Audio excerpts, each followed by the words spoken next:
Hey everybody, मेरा नाम है दीक्षा और आज मैं आई हूँ एक बहुत ही इंटरेस्टेड टॉपिक के साथ, क्योंकि हम देखते हैं कि काफी ज्यादा नेटवर्कर्स हैं जिन्हें आज तक ये कुछ दो टर्म्स हैं इसके बीच का डिफरेंस क्लियर नहीं हुआ है या जानते नहीं है, या कुछ लोग इस फील्ड में काफी टाइम से उन्हें फिर भी ये वर्ड्स का मीनिंग क्लियर नहीं है। तो एक्चुअल में वो वर्ड्स हैं क्या? वो वर्ड्स हैं डायरेक्ट सेलिंग और नेटवर्क मार्केटिंग की। इन दोनों के बीच में फर्क क्या है, इन दोनों के बीच में मेन चीज क्या है, मेन जो बारीक लाइन है वो क्या चीज है। देखो, ये हम सब जानते हैं कि अगर 1 या 2 रुपए का प्रोडक्ट होगा तो हम जो कंज्यूमर्स हैं हमें यहाँ पर आके वो 10 रुपए तक का मिलता है या उससे भी बड़ा। क्यों? क्योंकि जो बीच के लोग होते हैं वो उसका मार्जिन रख लेते हैं, और वो भी अपनी जगह ठीक है। अगर वो हमारे लिए मेहनत कर रहे हैं, वो कंपनी से सामान लेकर आ रहे हैं, क्योंकि कंपनी से मैन्युफैक्चरर से होलसेलर के पास जाता है, होलसेलर से रिटेलर के पास जाता है, फिर डिस्ट्रीब्यूटर, फिर हम कंज्यूमर्स के पास वो सामान आता है। तो वो लोग भी सही है, क्योंकि वो लोग अगर मेहनत कर रहे हैं तो वो अपने हक की कमाई कर रहे हैं।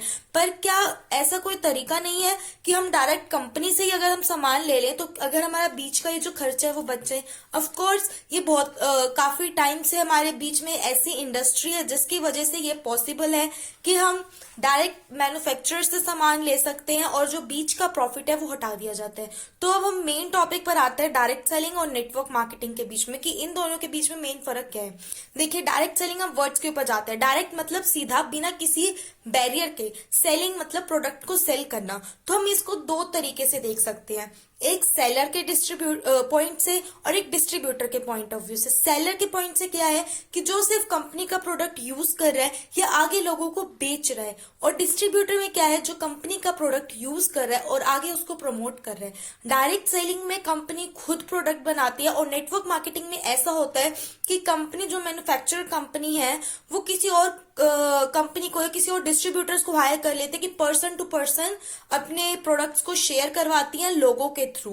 तो नेटवर्क मार्केटिंग में एक नेटवर्क बनाया जाता है लोगों का। तो डिस्ट्रीब्यूटर पॉइंट ऑफ व्यू में क्या देखा जाता है कि हम डिस्ट्रीब्यूटर बनते हैं, हम कंपनी की तरफ से प्रोडक्ट्स को डिस्ट्रीब्यूट करते हैं एक प्रमोशन के जरिए। मतलब हम माउथ प्रमोशन कर सकते हैं, वर्ड टू वर्ड एडवर्टीजमेंट करते हैं, जिसकी वजह से हम कंपनी के प्रोडक्ट्स को प्रमोट करते हैं। और डायरेक्ट सेलिंग में कंपनी अपने प्रोडक्ट्स खुद मैन्युफैक्चर करती है। नेटवर्क मार्केटिंग में किसी भी एडवर्टीजमेंट का कंपनी द्वारा इस्तेमाल नहीं किया जाता, जबकि डायरेक्ट सेलिंग में कंपनी किसी भी सेलिब्रिटी को या किसी को भी हायर कर सकती है एडवर्टाइज करने के लिए, उनको प्रमोट करने के लिए। पर कंपनी बीच का जो लोग होते हैं, होलसेलर होते हैं, रिटेलर होते हैं, उनको हटा के कंपनी अपने डायरेक्ट डिस्ट्रीब्यूशन मॉडल्स को अपने खुद के डिस्ट्रीब्यूशन मॉडल्स बनाती है, या लोगों के जरिए अपने खुद के डिस्ट्रीब्यूशन मॉडल बनवाती है कि सिर्फ वहीं पर उसके प्रोडक्ट्स अवेलेबल होंगे।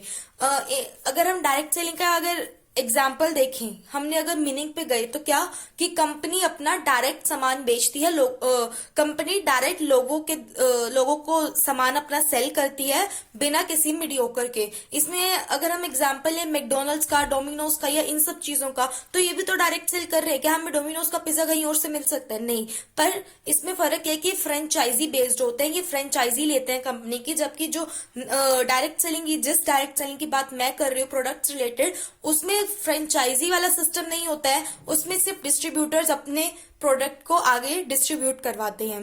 According to direct selling guidelines clause 1/6 paragraph के अकॉर्डिंग, डायरेक्ट सेलिंग एक ऐसी चीज है जहां पर एक कंपनी का डिस्ट्रीब्यूशन पॉइंट होता है जहां से कंपनी के प्रोडक्ट्स मिल सकते हैं। नेटवर्क मार्केटिंग में ऐसा सच नहीं होता है कि एक कंपनी का फिक्स डिस्ट्रीब्यूशन पॉइंट, यहाँ लोग खुद अपना डिस्ट्रीब्यूशन पॉइंट या अपने डीपी स्टोर्स खोल सकते हैं। ज्यादातर देखा जाता है कि नेटवर्क मार्केटिंग और एमएलएम को एक दूसरे की जगह पर यूज किया जाता है, या मल्टी लेवल मार्केटिंग या नेटवर्क मार्केटिंग एक ही माना जाता है। पर अगर हम एमएलएम बोलते हैं तो वैसे तो एमएलएम का अगर हम देखा जाए तो बिल्कुल परफेक्ट एक साइंटिफिक प्रोसेस होता है, जिससे कि कंपनी अपने गुड्स एंड सर्विसेज को आगे डिस्ट्रीब्यूट करती है। पर ये क्यों एमएलएम वगैरह, इसको ये नेगेटिव वर्ड्स में इसको क्यों लिया जाता है? क्योंकि काफी कंपनी जैसे बीच में थी, जैसे शारदा स्कैम वगैरह हो गया, तो इनकी वजह से कंपनीज के एमएलएम की रेपुटेशन इतनी ज्यादा डाउन हो गई थी मार्केट में, या लोगों का ट्रस्ट टूटने लग गया था सिर्फ दो रीजंस की वजह से। और वो दो रीजंस क्या है? एक तो कंपनी या तो बैड कंपनी है, मतलब वो रातों रात अगर आप कोई भी बोलते हैं कि आप अमीर हो जाएंगे, आप पैसा कमा लेंगे रातों रात, तो आप समझ जाइए कि ये सही कंपनी नहीं है। और दूसरा रीजन होता है बैड प्रमोशन। कुछ लोगों को उसके अंदर सक्सेस नहीं मिल पाई, इसकी वजह से उन्होंने लोगों के अंदर इतना ज्यादा बैड प्रमोशन करा, इतने ज्यादा बैड माउथ करा, कंपनी का डिमोशन करा, जिसकी वजह से लोगों का अब उसके ऊपर से विश्वास उठ चुका है। पर असली ताकत इसकी हमें दिमाग से जानने की जरूरत है, ना कि कानों से कि जो लोगों ने कहा हम उसको मान ले। क्योंकि हमें इसका तरीका देखने की जरूरत पड़ती है। तो हम किन तीन तरीकों के ऊपर जा सकते हैं और हम पहचान सकते हैं कि क्या कंपनी अच्छी है या नहीं है। फर्स्ट चीज है पीपल एंड फिलोसफी। हमें जानना पड़ेगा कि कंपनी से एसोसिएटेड पीपल कौन से हैं, उनकी फिलोसफी क्या है। फिलोसफी मतलब सिद्धांत, वो किन सिद्धांतों पर चलते हैं, क्या उसमें ऑनेस्टी की कोई जगह है, इंटीग्रिटी की कोई जगह है, मतलब उन चीजों को वो ज्यादा इंपॉर्टेंस अपनी प्लान में या अपनी कंपनी के एनवायरनमेंट में उस चीज की इंपॉर्टेंस दिखती है या नहीं है। अगर ये पॉइंट सही है तो दूसरा हम जाते हैं प्रोडक्ट के ऊपर। क्यों? क्योंकि हम किसी भी कंपनी में आते हैं तो मेन चीज क्या है, हम यूज भी तो प्रोडक्ट को करेंगे, और हमेशा प्रोडक्ट बेस्ड कंपनी की तरफ ही जाना चाहिए।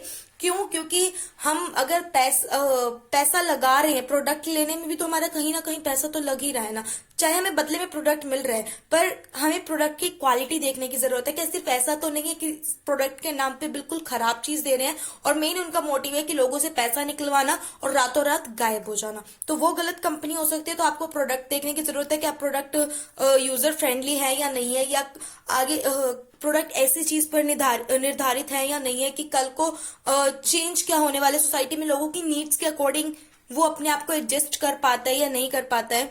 और तीसरी चीज है प्लान। कंपनी का हमें प्लान देखने की जरूरत है कि आफ्टर ऑल इनकम आएगी कैसे। क्योंकि कोई भी अगर किसी भी कंपनी में ज्वाइन करता है तो इनकम के लिए ज्वाइन करता है। बिल्कुल सिंपल सी बात है, पैसा सबको चाहिए, पैसा किसी को बुरा नहीं लगता अगर साइड इनकम से पैसा आए। तो हमें प्लान देखने की जरूरत है।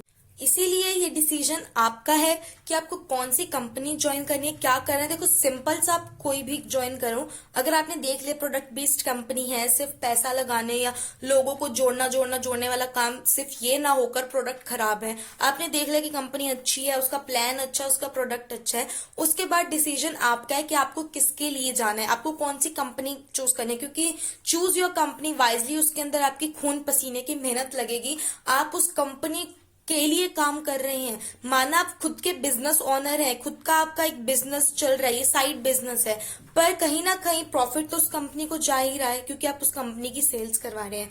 तो अपनी मेहनत किसी गलत जगह पर ना लगाना, मेहनत अपनी वेस्ट मत होने देना। इसीलिए अपनी कंपनी को बहुत अच्छी, और अगली वीडियो में मिलते हैं एक बहुत ही अच्छे टॉपिक के साथ। Thank you.